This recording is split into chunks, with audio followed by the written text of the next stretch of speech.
जय स्वामीनारायण विद्यार्थी मित्रों, गुड मॉर्निंग। केम छो? मजामां? ऑनलाइन फावी गयुं ने? तो वांधो नहीं। विद्यार्थी मित्रों, आपणे चेप्टर नंबर 2 बराबर एकम अने मापन भणी रह्या छीए। अत्यार सुधी आपणे जे भण्या ए बाबत जी नीट माटे बहु अगत्यनी नथी, पण आपणी टेक्स्टबुक में है एटले समझवी अथवा तो तमारा ध्यान में लेवी जरूरी है।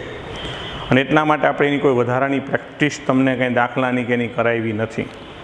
पण आजथी हवे जे टॉपिक चालू थाय छे बराबर, त्रुटि सुधी आपणे भणी गया, पण हवे छे त्रुटिनो अंदाज।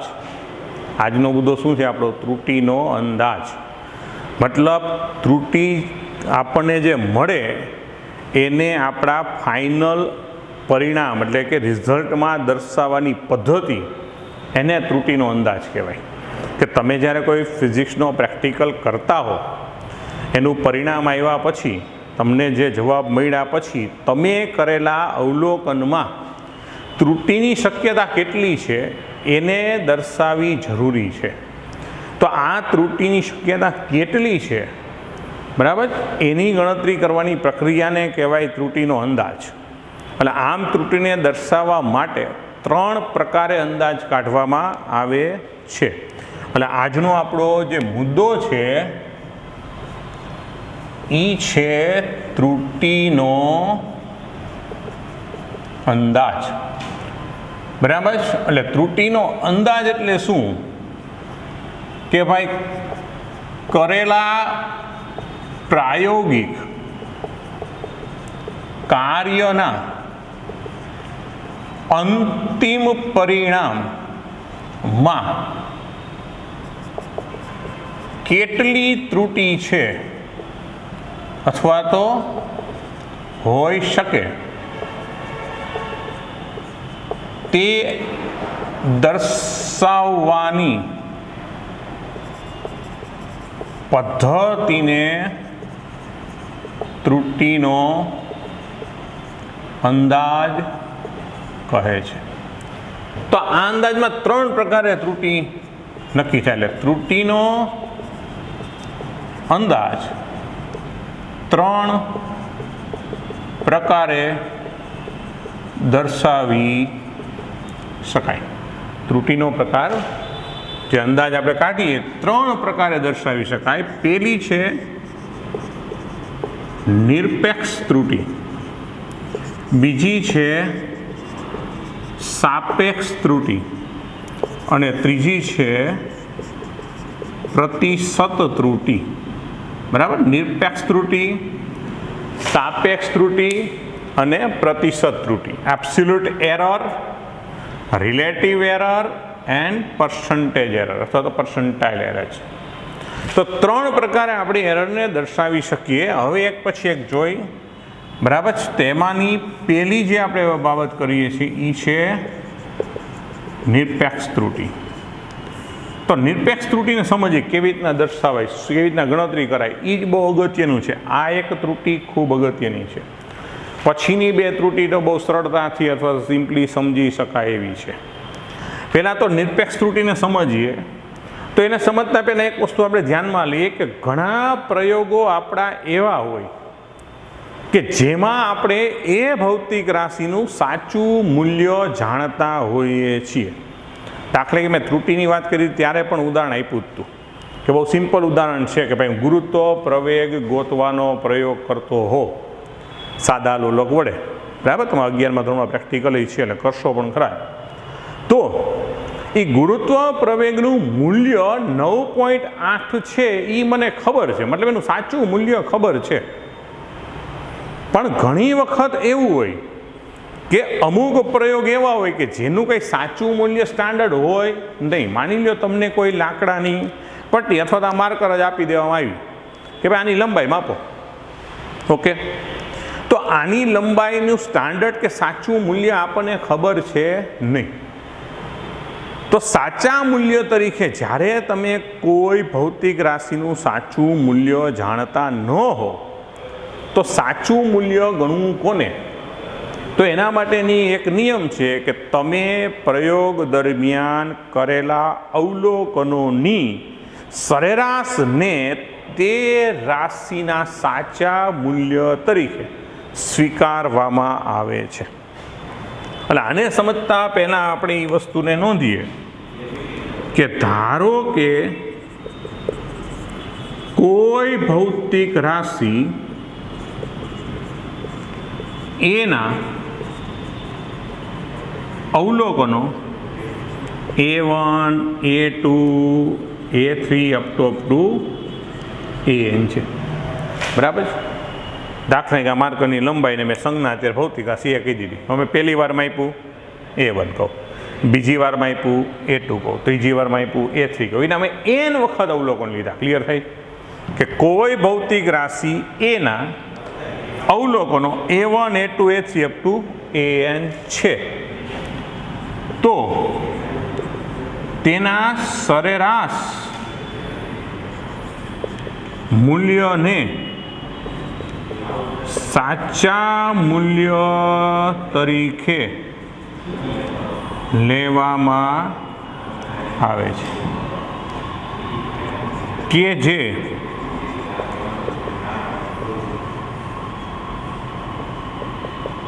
નીચે મુજબ ગણાય.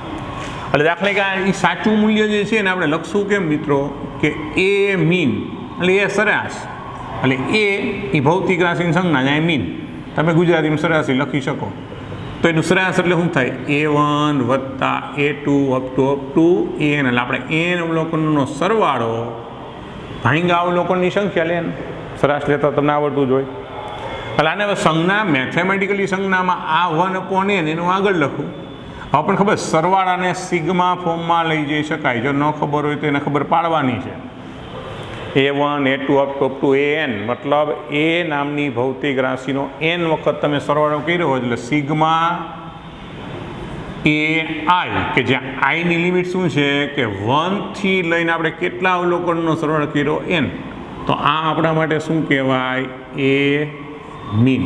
એટલે અમે સાચું મૂલ્ય મળી ગયું. પણ આ જે પ્રક્રિયા કરી એ ક્યારે કરવાની જરૂર પડે કે જ્યારે તમે એવી ભૌતિક રાશિ માપો છો કે જેની કોઈ સ્ટાન્ડર્ડ મૂલ્ય છે નહીં.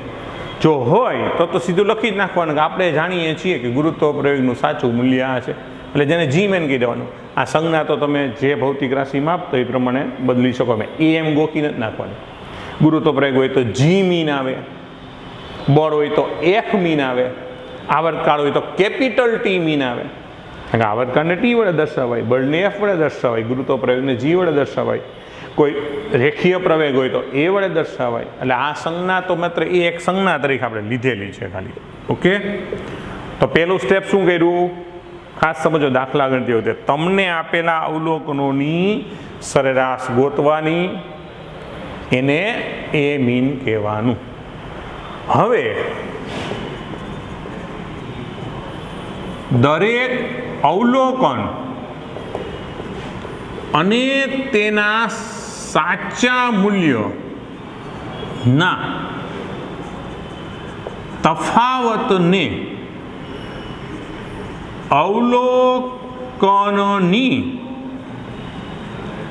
નિરપેક્ષ ત્રુટિ, જેના માટે સંજ્ઞા હોય delta A, mode of delta A કહે છે. હવે આ મુદ્દાને સમજો. હજી આપણો આ નિરપેક્ષ ત્રુટિ નથી આવી, આ અવલોકનની નિરપેક્ષ ત્રુટિ આવી.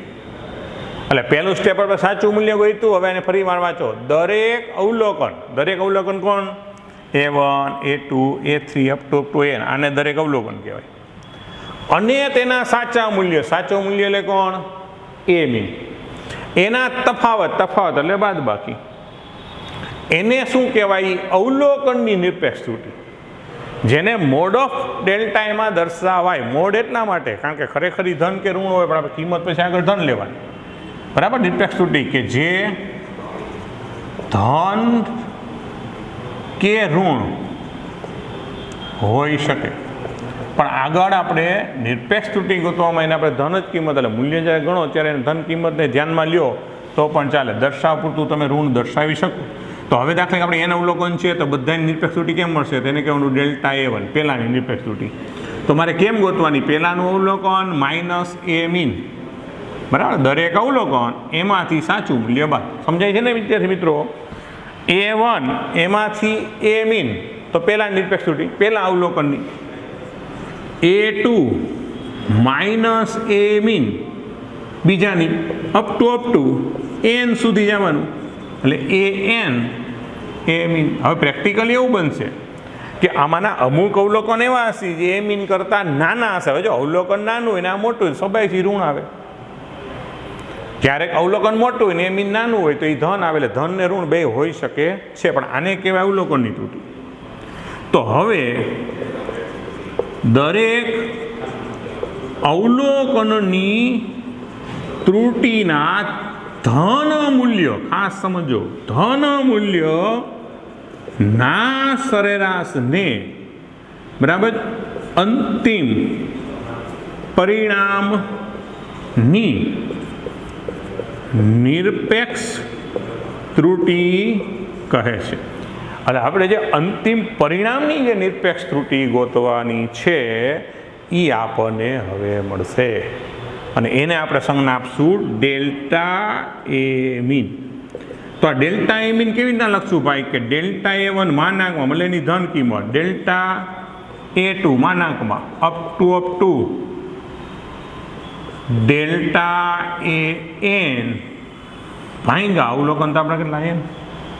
શું કર્યું? આજે ડેલ્ટા A1 A2 જે કાંઈ ધનનું મળ્યું, પણ બધાની ધન કિંમતોનો સરવાળો ભાંગા અવલોકનની સંખ્યા. આને પણ આની જેમ સિગ્મા સ્વરૂપમાં લઈ જાઓ તો 1/n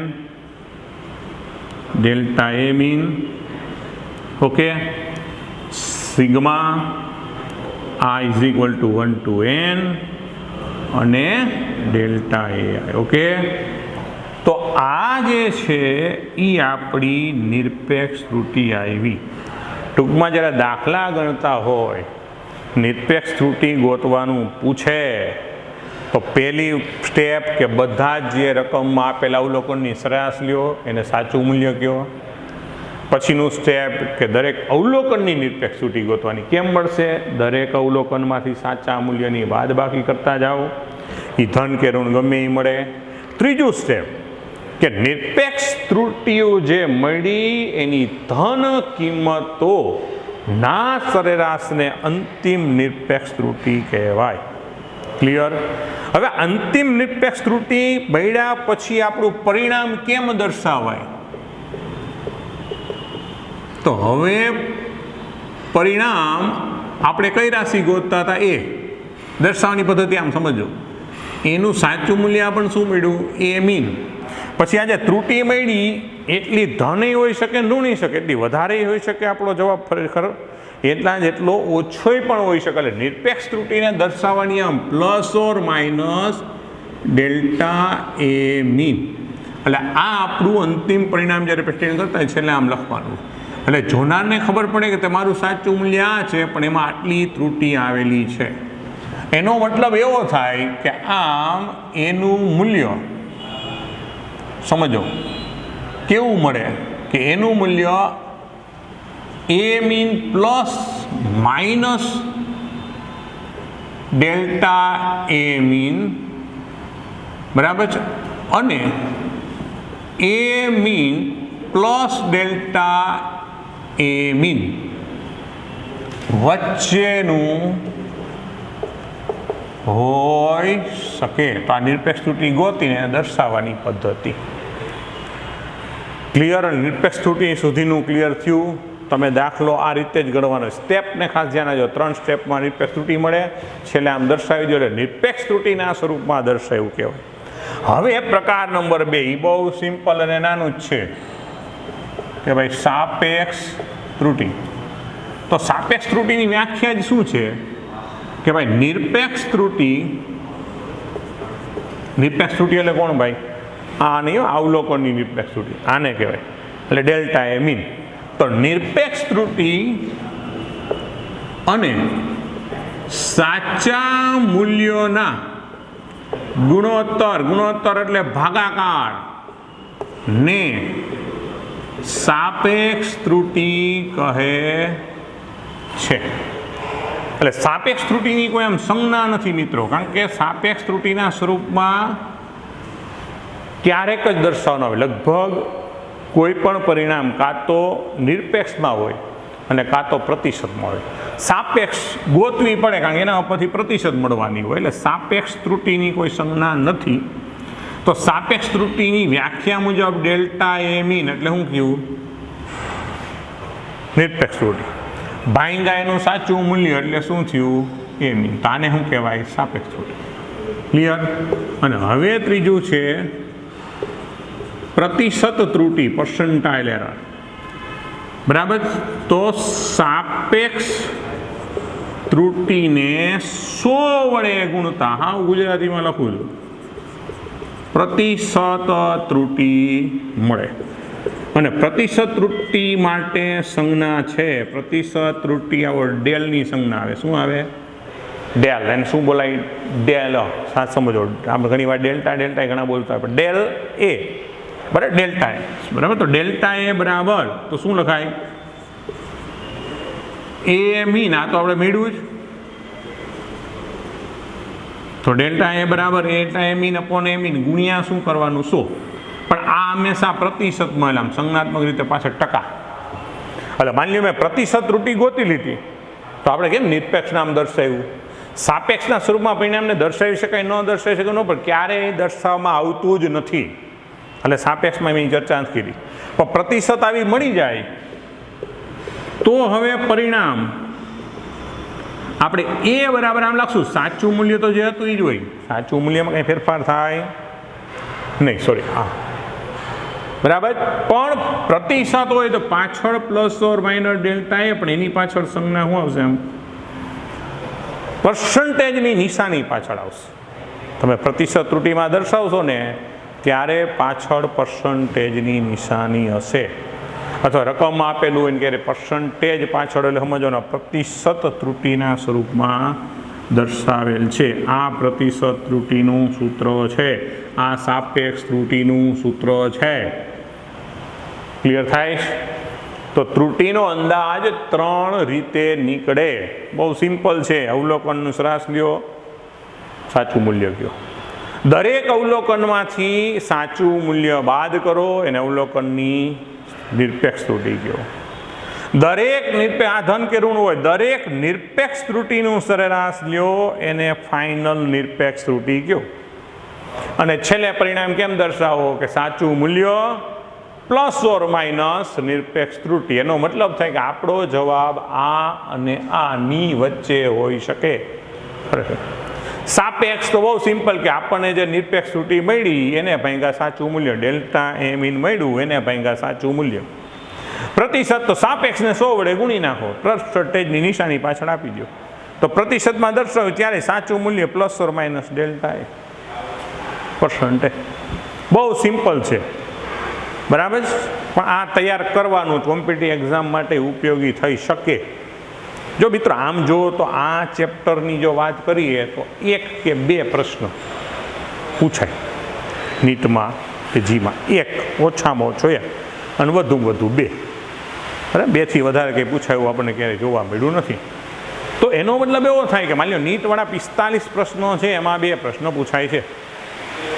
આમ જુઓ તો 11મા ધોરણનું આ ચેપ્ટર 1 કે 2 પ્રશ્નો માટે છે. છતાંય મેં સાવ પહેલાં લેક્ચરમાં જ કીધું હતું કે જેને નીટ ક્લિયર કરવી છે ને તો બધું જ કરવું જ પડે. જો મસ્ત મજાનો વરસાદ આવે એટલે કદાચ એનું થોડુંક ડિસ્ટર્બન્સ રહેશે. બરાબર? કારણ કે વાતાવરણ બહુ મસ્ત છે, તો અવાજમાં કદાચ બાકી તમને સંભળાશે તો ખરા. અને હું જે બોલું છું એ તરત જ બોર્ડ ઉપર લખાય. એટલે મારા ખ્યાલ મુજબ તો એવું થાય, ઘણીવાર તમે હાવ વોલ્યુમને બંધ કરી દો ને તો એ ખાલી બોર્ડ ઉપર વાંચતા જાઓ તો ક્લિયર થતું જશે, કારણ કે જે લખાય છે જ બોલું છું. ઓકે? એનીવે, તો આપણે કહેતા હતી કે નીટ જેને કરવું છે એને તો ખરેખર એક લીટી કરવાની જ રહે. અને જેડવલી કરવું છે એના માટે તો આ બધું સહેલું પડવું જ જોઈએ, એને તો સહેલું લાગવું જ જોઈએ. રિક્વાયર કન્ડિશન મિત્રો. ક્લિયર થાય? એટલે આ ટોપિકથી વ્યવસ્થિત નીટ અને જી માટે ફોકસ થોડુંક વધારજો. અગાઉના ટોપિકમાં કદાચ ન વધાર્યું હોય, નો પ્રોબ્લેમ. અને એટલા માટે જ આપણે ઝડપથી લીધું છે કે જેથી તમને ખ્યાલ આવે કે આવું કંઈક છે. ઓકે, પણ અહીંથી હવે તમારું કોન્સન્ટ્રેશન વધવું જોઈએ. ક્લિયર થાય છે? Okay, ready. જોઈ નાખો બોર્ડ ઉપર, સ્ક્રીનશોટ લઈ લો.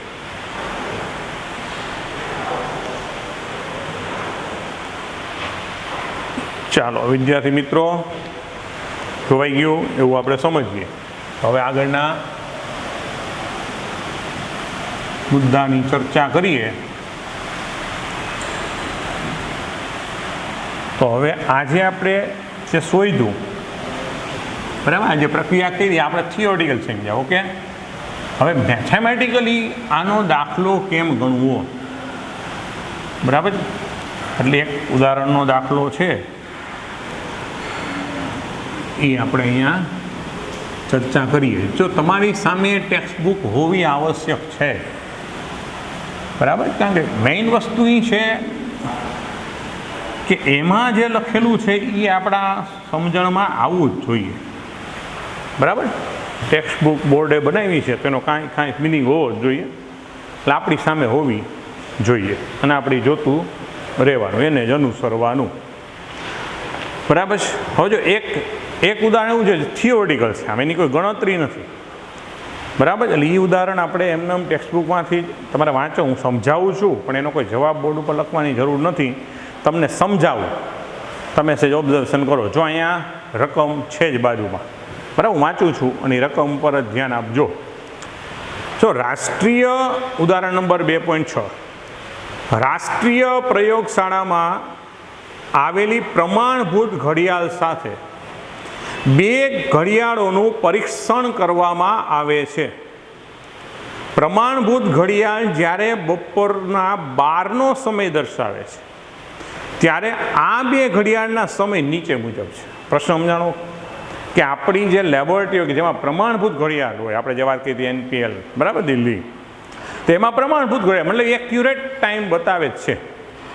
હવે એમાં જ્યારે બપોરના 12 વાગે છે ત્યારે બીજી 2 ઘડિયાળ છે કે એનું અવલોકન કરવામાં આવે કે આખા અઠવાડિયા દરમિયાન સોમવારે, મતલબ સોમવારે બપોરે જ્યારે પ્રમાણિત ઘડિયાળ 12 વાગ્યો ત્યારે ઓલી 2 ઘડિયાળમાં શું આવી ગઈ નીચે લખેલું દેખાય છે, ઘડિયાળ એક ઘડિયાળ. મંગળવારે પાછું બપોરે 12 વાગે શું બન્યું, બુધવારે, ગુરુવારે, શુક્રવારે, શનિવારે, રવિવારે. એટલે તમને જે નીચે રકમ આખી દેખાય છે એમાં સોમથી લઈ રવિવાર સુધી ઘડિયાળ 1 બપોરે ખરેખર 12 વાગ્યા ત્યારે ઘડિયાળ 1 શું બતાવે અને ઘડિયાળ 2 શું બતાવે એના અવલોકનો છે, બરાબર. કલાક છે, મિનિટ છે અને સેકન્ડ સુધી ઠેઠ એક્યુરેસી છે.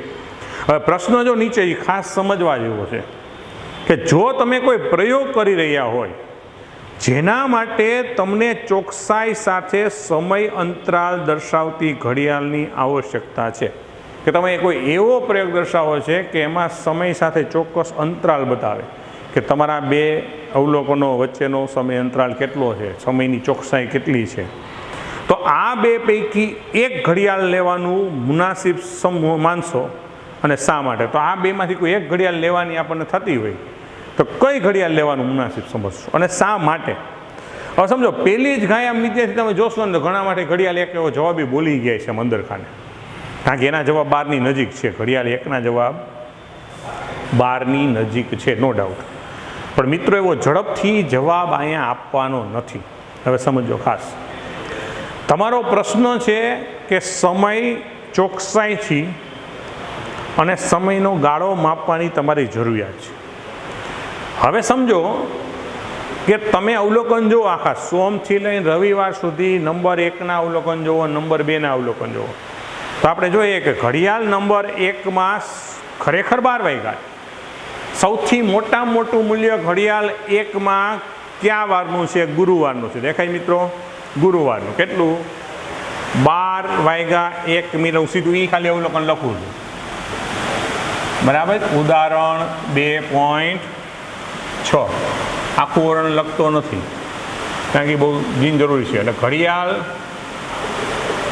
1 અને ઘડિયાળ 2, સૌથી મોટું અવલોકન ઘડિયાળ 1માં ગુરુવારનું છે. કેટલું? 12 વાગ્યા 1 મિનિટ 50. દેખાય છે ને? એનાથી મોટું હોય તો મને છે પછી કહેજો, અત્યારે ઓનલાઈન તો કંઈ નહીં શકો.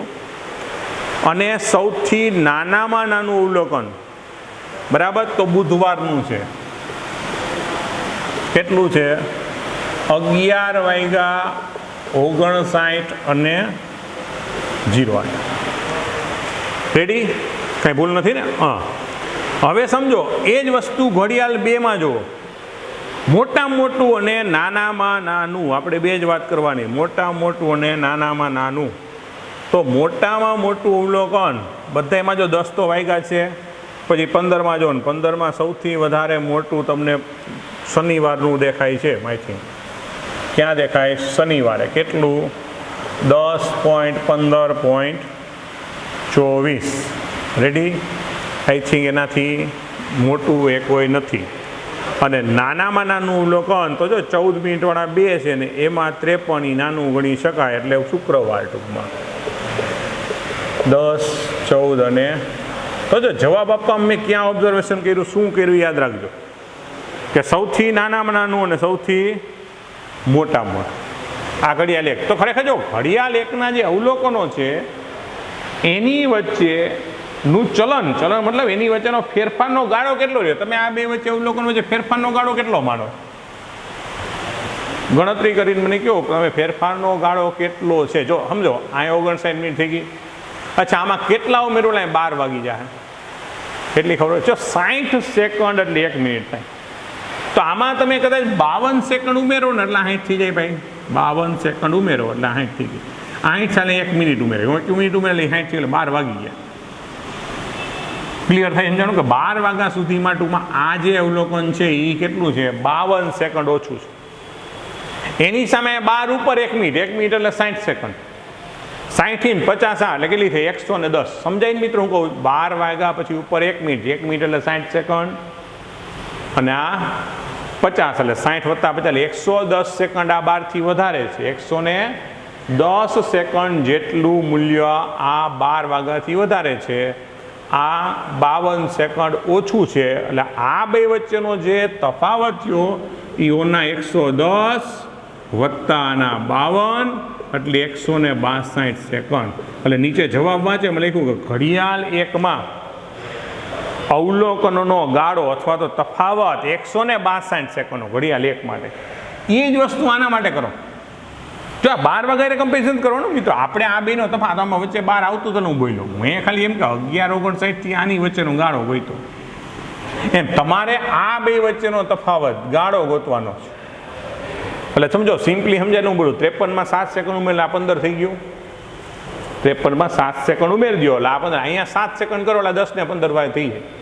અને આ પાછી 15 સેકન્ડથી થોડુંક 24 સેકન્ડ વધારે, એટલે 24 સેકન્ડ વધારે ને આની 7 સેકન્ડ. આમ જો 24 એટલે શું આવ્યું?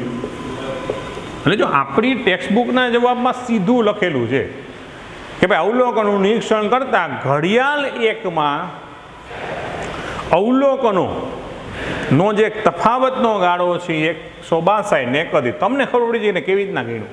શું કર્યું? ઘડિયાળ એકમાં મોટામાં મોટું નાનામાં નાનું અવલોકન જો એની વચ્ચેનો તફાવત, ઘડિયાળ 2માં અવલોકન છે એની વચ્ચેનો તફાવત. એનો મતલબ એવો થયો કે ઘડિયાળ એકમાં પોતાના જ અવલોકનો માપવામાં એ આટલી સેકન્ડનો ફેરફાર બતાવે. જ્યારે આ છે કોઈ સમય માપવા માટે પોતાના જ અવલોકનમાં ફ્લક્ચ્યુએશન ઓછું છે. એનો મતલબ સમજો કે આની માપનના પોતાના અવલોકનની ચોકસાઈ સારી કહેવાય. 31 સેકન્ડનો જ ગાળાનો ફેરફાર બતાવે. આ 162. ક્લિયર થાય? નો ડાઉટ કે તમને એમ લાગે કે આ 12ની વધારે નજીક છે. ટૂંકમાં સાચા મૂલ્ય નજીક છે, આમ ચોકસાઈ આમ વધારે લાગે કે ભાઈ 12 વાગ્યાની નજીક બતાવે. પણ જો પ્રયોગ જ્યારે કરતા હોય ત્યારે 12 વાગે એ આપણા માટે અગત્ય નથી હોતું. મારે કોઈ સમય કે ગાળો માપવાનો પ્રયોગ કરવો હોય ત્યારે મારા માટે અત્યારે કેટલા વાગ્યા અગત્ય નથી. હું સાદા લેવલનું પ્રેક્ટિસ કરતો હોય તો મારે કેટલી સેકન્ડમાં 10 દોલન પૂરા થઈ જોવાનું હોય. હવે ઘડિયાળનો હું 5 વાર અવલોકન લઉં અને એના બધા અવલોકનો વચ્ચેનો તફાવત જેમ ઓછો એમની સચોટતા વધારે છે, એની ચોકસાઈ સારી જ કહેવાય. એટલે જ્યારે પ્રેક્ટિકલ કરતા હોય ત્યારે હંમેશા એવા ઇન્સ્ટ્રુમેન્ટનો ઉપયોગ કરવો કે જેમાં પોતાના અવલોકનમાં ફેરફાર ઓછો બતાવે. ક્લિયર થાય?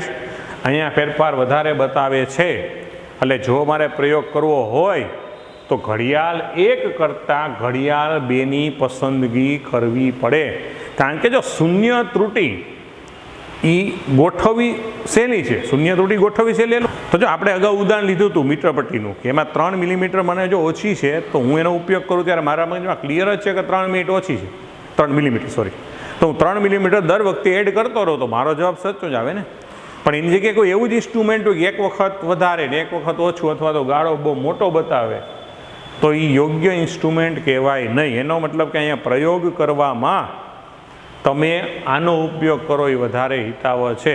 કારણ કે શૂન્ય ત્રુટિ જે છે બરાબર એ ગોઠવવી ટૂંકમાં શૂન્ય ત્રુટિ ગોઠવવી સહેલી છે. સહેલી એટલે પણ મને ખબર છે કે આ ઇન્સ્ટ્રુમેન્ટમાં દર વખતે આટલો પ્રોબ્લેમ આવે તો હું વધ કે ઘટ અગાઉથી નક્કી કરી શકું. પણ જો કોઈ પોતે જ ફ્લક્ચ્યુએશન વધારે બતાવતું હોય, વધારે આવર્તન બતાવતું હોય તેનો ઉપયોગ કરવો જોઈએ નહીં. હું વજન કાંટો કોઈ લઈ આવું, હવે હું એકવાર ઊભો રહું મારે 71 બતાવે, બીજી વાર બતાવું 73 બતાવે, ત્રીજી વાર બતાવું 75 બતાવે, હું બોલ્યો 71 બતાવે, 73 બતાવે, 75 બતાવે, તો 4-4 કિલોગ્રામનો ફેરફાર આવે એ યોગ્ય ન ગણે. પણ જે કે બીજો વજન કાંટો લઈ આવો કે એમાં ભાઈ 71 બતાવે, 71.2 કે 71.4 ફ્લક્ચ્યુએશન તો દરેક ઇન્સ્ટ્રુમેન્ટમાં હોઈ શકે. પણ જેમાં આ અવલોકનો નજીક રહેતા હોય, મતલબ જે ફેરફારનો ગાળો એ નાનો રહેતો હોય એ વધારે યોગ્ય ઇન્સ્ટ્રુમેન્ટ કહેવાય. એટલે થિયોરિટિકલ દાખલો છે એટલે એનો જવાબ ટેક્સ્ટબુકમાં જેમ છે એમ જ લખવાનો છે. એની ભાષા ન સમજાય તો જો એકવાર સૌ સરળ ભાષામાં વાંચી જાય કે 7 દિવસની ઘડિયાળ 1ના અવલોકનનો ફેરફાર 162 કેમ ગણ્યું જોઈ લીધું, અને ઘડિયાળ 2નો 31નો છે એ પણ જોયું. તો ઘડિયાળ 1 દ્વારા લીધેલો સમય ઘડિયાળ 2 દ્વારા લીધેલા સમયની સાપેક્ષમાં પ્રમાણભૂત સમયથી વધુ નજીક છે. 2માં લીધે બધાય અવલોકનો 12ની નજીક છે નો ડાઉટ, અને આવ 10ની નજીક હતા એટલે પ્રમાણભૂત ઘડિયાળની નજીક છે. મહત્વપૂર્ણ વાત એ છે કે ઘડિયાળની શૂન્ય ત્રુટિ ચોકસાઈપૂર્ણ કાર્ય માટે એટલી મહત્વપૂર્ણ નથી જેટલું મહત્વ તેના સમયમાં થતા ફેરફાર. કે કોઈ પણ તમે જ્યારે પ્રયોગ કરતા હોય બરાબર ત્યારે શૂન્ય ત્રુટિ ચોકસાઈપૂર્વક કે ભાઈ ત્રુટિ હોવી જ ન જોઈએ, શૂન્ય ત્રુટિ એ બહુ મહત્વ નથી. પણ એના અવલોકનો જે ફેરફાર છે બરાબર સ્પષ્ટ લખ્યું છે સમયમાં થતા ફેરફારનું છે. તો અહીંયા ફેરફાર 162નો 31 ઓછો થાય ધ્યાનમાં લેવું જોઈએ. કારણ કે શૂન્ય ત્રુટિને સરળતાથી દૂર કરી શકાય. મેં હમણાં જ કીધું કે મને ખબર જ છે કે ભાઈ મીટર પટ્ટીમાં 3 મિલીમીટર ઓછું બતાવે તો હું દર વખતે ઉમેરી દઈશ, દેટ્સ ઓલ. બરાબર છે, મને ખબર જ છે કે આમાં 2 સેકન્ડનો તફાવત રહે જ છે તો હું 2 સેકન્ડ દર વખતે કદાચ ઉમેરી દઉં, એ કરી શકાય. પણ પોતાના અવલોકનો ફેરફાર મોટો બતાવે તો ક્યારેક 2 સેકન્ડ હોય, ક્યારેક 5 હોય, ક્યારેક 6, એવું ચાલે નહીં. તો અહીં ઘડિયાળ 1ની તુલનામાં ઘડિયાળ 2ને પસંદ કરી શકાય. ઓકે, સમજાઈ ગયું? થિયોરિટિકલ છે, એનો જવાબ તમારે ટેક્સ્ટબુકમાંથી લખવાનો રહેશે. ઓકે, હવે ઉદાહરણ 2.7ને જોઈએ, જે આપણે હમણાં ત્રુટિ ભણ્યા એને અનુલક્ષીને અને એની આખી ગણતરી આપણે સમજીએ. બરાબર, હવે છે એક ઉદાહરણ આપ્યું છે એટલે ધ્યાન દોરી દઈ, કારણ કે આપણે ટેક્સ્ટબુકનું કાંઈ પણ બાકી રહી જવું જોઈએ નહીં. એવી રીતના સમયનું પણ મેં તમને અગાઉ કીધું, તમે બધા વાંચ્યું તો હશે. સમયમાં પણ અગત્યનું નથી એટલે આપણે ટોપિક લીધો ને, પણ એકવાર વાંચી જવું અને એ લગતા 3-4 મુદ્દા ધ્યાનમાં લેવા જેવા છે બરાબર, એ તમને પીડીએફમાં મળી રહેશે. ઓકે, જો ઉદાહરણ 2.7 રકમ તમને બોર્ડ ઉપર દેખાય જ છે. આપણે સાદા લોલકના દોલનના આવર્તકાળનું માપન કરીએ છીએ. જો સાદું લોલક, દોલન અને આવર્તકાળ 3 શબ્દ એ પહેલાં જ્ઞાન હોવું જોઈએ. સાદું લોલક એટલે મિત્રો સિમ્પલ, કોઈ હલકી દોરી વડે તમે દળદાર વસ્તુ લટકાવી દો બરાબર. આ કોઈ આધાર હોય એમાં હું પાતળો દોરો નીચે કોઈ ગોળો લટકાવી દો, સાદું લોલક પૂરું. હવે આ લોલકને તમે એના સ્થાનમાંથી ફેરવીને કોઈ આ જગ્યાએ લઈ જાઓ પછી મૂકી દો, તમને ખબર છે આમ થાય. પછી લોલકવાળી ઘડિયાળમાં કેમ લોલક હાલતું ડીંગ ડીંગ ડીંગ ડીંગ, એને કહેવાય દોલનો. એટલે સાદું લોલક, આ દોલનો.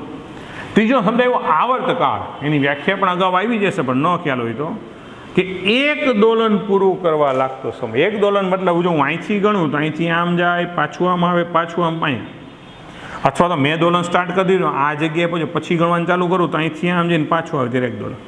એટલે દોલન ક્યાંથી ગણો જે હોય નહીં પણ આખો એનો માર્ગ ઉપર એક ભ્રમણ પૂરું કરે એટલે એક દોલન કહેવાય.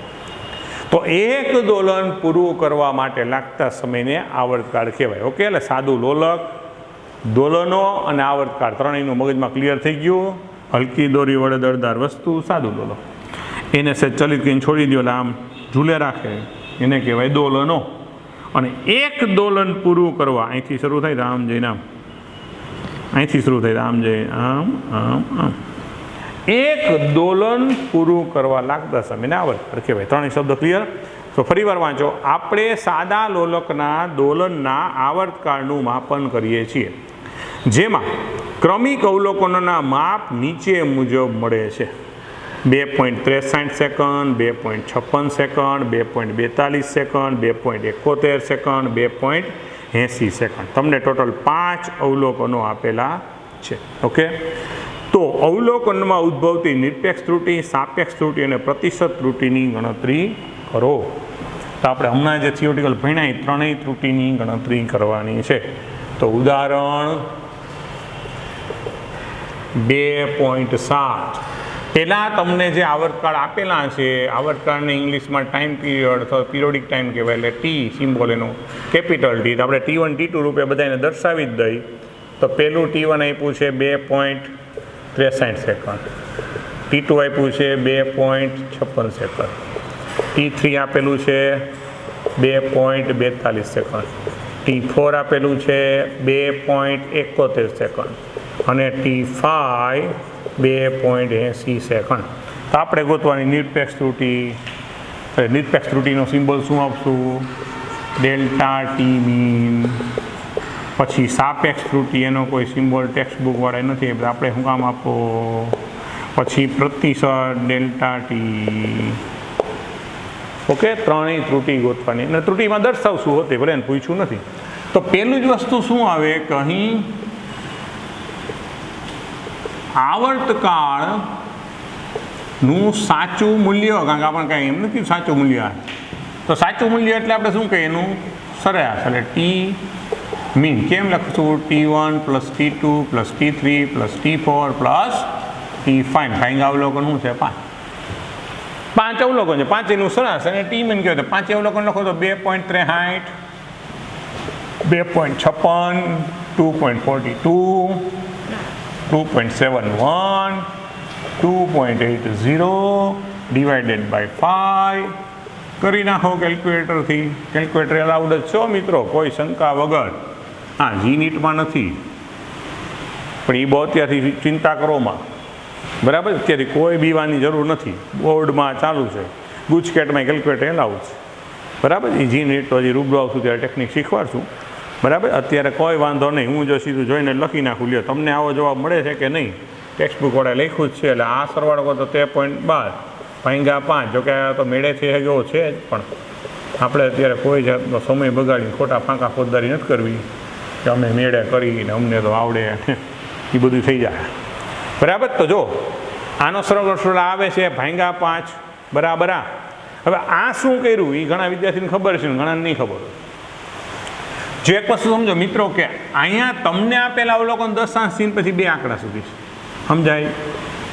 એટલે ફિઝિક્સમાં એક નિયમ હોય કે કોઈ પણ ભૌતિક રાશિ આપણને જેટલા 10 પછી આંકડા સુધી આપી હોય ને, ફિઝિક્સમાં ગણતરી નિયમ, તો મેથ્સની મને નથી ખબર, કે તમને કોઈ પણ ભૌતિક રાશિ 10 પછી જેટલા આંકડા સુધી આપી હોય ને, તો તમારો જે કાંઈ જવાબ અથવા તો એનું અંતિમ પરિણામ, કારણ કે આપણું સાચું મૂલ્ય છે, એને બને ત્યાં સુધી એટલા આંકડા સુધી દર્શાવો. એટલે એનો મતલબ કે મારે પોઈન્ટ પછી 10 2 આંકડા, મને અહીંયા 3 આંકડા મળ્યા, તો મારે 2 આંકડા સુધી દર્શાવો. તો આંકડો કાઢી નાખવાનો હોય, કાઢી નાખવો એને રાઉન્ડ અપ કરો કહેવાય. એ તમે 9મા 10મામાં ભણ્યા હશો, તમને કરાવ્યું હશે, ન કરાવ્યું તો આમાં આગળ આપણે વાત આવશે ત્યારે સાર્થક અંકો ભણશું ત્યારે. તો આ જે કાઢી નાખો એ કિંમત જો 5 કરતાં મોટી હોય તો આગળ 1 ઉમેરવો પડે, 5 કરતાં નાની હોય તો કાંઈ ફેરફાર કરવાનો હોય નહીં, અને બરાબર 5 હોય તો શું? તો એક નિયમ એવો છે મિત્રો કે આગળની સંખ્યા જો એકી હોય, માની લે 5લો જ હોત તો આ સંખ્યા 2 છે એટલે બેકી છે, તો મારે કંઈ ફેરફાર કરવાનો ન હોય. પણ એ તગડો હોત તો હું 4 કરત. ટૂંકમાં 5થી નાનો કોઈ ફેરફાર, આપણે અહીંયા 4 એટલે 5થી નાનો, એટલે મેં કોઈ ફેરફાર કર્યો, કાઢી નાખ્યું, ખાલી 2.62 લખ્યું. 5 કરતાં મોટો હોત તો હું આગળ 1 આંકડો ઉમેરત, મતલબ હું 63 લખત. બરાબર 5 હોત તો હું અત્યારે 62 લખત, કારણ કે બરાબર 5 હોય તો આગળનો આંકડો જોવાનો હોય, બેકી હોય તો ફેરફાર નહીં કરવાનો, એકી હોય તો જ ઉમેરવાનું. ઓકે, એટલે 2.62 શું કામ લખ્યું એ ક્લિયર, ધેટ્સ ઓલ. તો હવે અવલોકનની નિરપેક્ષ ત્રુટિ, હવેનું સ્ટેપ શું આવશે? અવલોકનની નિરપેક્ષ ત્રુટિ ગોતવાની, દરેક અવલોકનની. એટલે એને આપણે સિમ્બોલ શું આપશું? પહેલા માટે ડેલ્ટા T1. કેમ લખશું? T1 minus T mean. તો T1 છે શું? 2.63 ટી મીન શું મળ્યું 2.62 ઓકે તો ફટાફટ કરજો મિત્રો હવે તો બધું આવડવું જોઈએ તો આની બાદબાકી કરો શું થાય 0.01 ધન એ જ રીતના ડેલ્ટા T2 તો શું લખાય T2 માઇનસ ટી મીન તો T2 શું છે 2.56 માઇનસ શું કરશો 2.62 હવે તમે આની બોધબોકી કરો તો કેટલી મળે 6 ની પણ કેવી મળે માઇનસ 0.06 મળે ને 56 માંથી 62 ને બાદ કરો તો માઇનસ 0.06 નો આવડે ને કેલ્ક્યુલેટર હાથમાં છે જલસા જ કરો જલસા માટે જ સાયન્સ રાખવાનું હોય બરાબર મોજ માટે જ સાયન્સ હોય આર્ટ્સ રાખ્યું ખબર પડે ગોખી ગોખીને મરી જાવ હુમાયુ ઔરંગઝેબ એના બાપા ઓહો આપણી હાથ પેઢી યાદ નહીં નોની યાદ રાખી જો તો 2.42 માઇનસ 2.62 હવે આમાંથી બાદ કરશો શું થશે આ તફાવત કેટલો આવ્યો 0.2 નો પણ કેવો આવ્યો માઇનસ 0.2 એટલે 20 લખાય કારણ કે દશાંશ પછી બે આંકડા દર્શાવતા હોય ડેલ્ટા T4 તો ટી મીન કેટલું છે 2.71 2.62 હવે પાછો આ તફાવત ધન આવશે મિત્રો યાદ રાખજો કેટલો 0.09 નો અને ડેલ્ટા T5 તો T5 માઇનસ ટી મીન તો 2.80 ના 2.62 તો આ પાછું ધન ક્લિયર એટલે આ બધાની મળી ગઈ તો હવે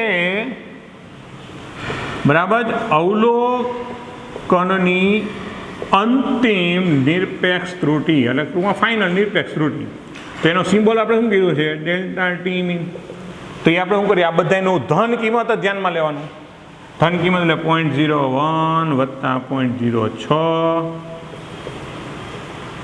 વત્તા 0.20 વત્તા 0.09 વત્તા 0.18 ભાંગ્યા 5 હવે આનો સરવાળો તો મેળે થઈ શકે કરવો હોય તો 1 ને 6 7 7 ને 20 27 27 ને 18 45 45 ને 9 54 આઈ થિંક એટલે 0.54 ભાંગ્યા 5 એટલે આની કિંમત ગણો તો એપ્રોક્સિમેટલી 0.11 જેવી આવી શકે બરાબર આપણે ટેક્સ્ટ બુક સાથે ઇમેજ કરતા રેડી 0.11 જેવી થઈ તો માટે હવે સમજો હવે અહીંયા એક વસ્તુ ખાસ સમજાવવાની છે મારે જે ખાસ ધ્યાન અપાવવા જેવી છે કે તમે વિચાર કરો કે આની જે ત્રુટિ આવી એ આટલા સેકન્ડ કારણ કે આવર્તકાળનો યુનિટ જ સેકન્ડ છે એટલે આની જે ત્રુટિ આવી 0.11 સેકન્ડ મળી એટલે તમે વિચાર કરો સેકન્ડનો 10મો ભાગ અને પછી 100મો ભાગ હવે જે એક વાત કહું છું મિત્રો કે જો ત્રુટિમાં જ સેકન્ડનો 10મા ભાગની ત્રુટિ હોય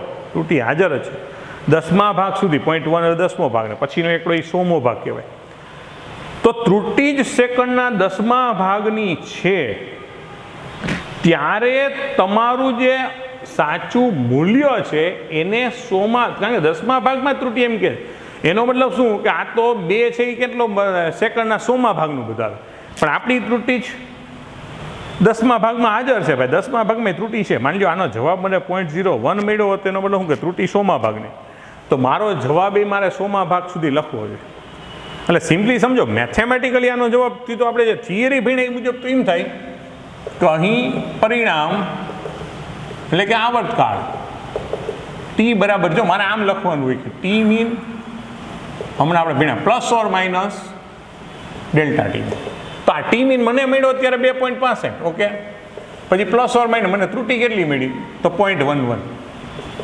હા સેકન્ડ હવે પ્રશ્ન મારો એ છે કે ખરેખર આ સાચું ગણાય કે નહીં હવે ખાસ ફિઝિક્સ સમજવાનું અહીંયા છે તમે થિયરી ભણ્યા તો આમ જવાબ લખી જ નાખો નો ડાઉટ પણ હવે એક વસ્તુ ખાસ સમજો કે ત્રુટિ જ અહીંયા 10મા ભાગ સેકન્ડના 10મા ભાગની ત્રુટિ હાજર છે મતલબ ત્યાં ઓલરેડી આંકડો છે તો ત્રુટિ 10મા ભાગની હોય તો 100મા ભાગની ત્રુટિનું વર્ણન કરવું કોઈ અગત્યનું નથી તો ફાઇનલ જવાબ 100મા ભાગના પદનું કોઈ મહત્વ નથી કારણ કે અહીંયા ત્રુટિની સંભાવના છે એ ક્લિયર થાય કે અહીંયા છગડો છે એ જગ્યાએ ત્રુટિની સંભાવના છે જ મતલબ 0.1નો મતલબ એ 6ની જગ્યાએ 7 હોઈ શકે પ્લસ કરો તો 0.1 ઉમેરતો અને 6 ઓછા 0.1 કરો તો અહીંયા 5 હોઈ શકે ટૂંકમાં આ જગ્યાએ જે 6 દેખાય છે મતલબ સિમ્પલી વિચાર કરો કે 2.62 વત્તા હું 0.11 કરું તો મારો જવાબ કેટલો આવે કે 2.73 મતલબ ન્યાય સાતડો થઈ ગયો કે નહીં ક્લિયર થાય? અને હું આ 2.62માંથી 11 બાદ કરું તો મારો જવાબ કેટલો આવે? 2.51. તો ત્યાં પાંચડો થઈ ગયો કે નહીં છગડાની જગ્યાએ? સમજાય?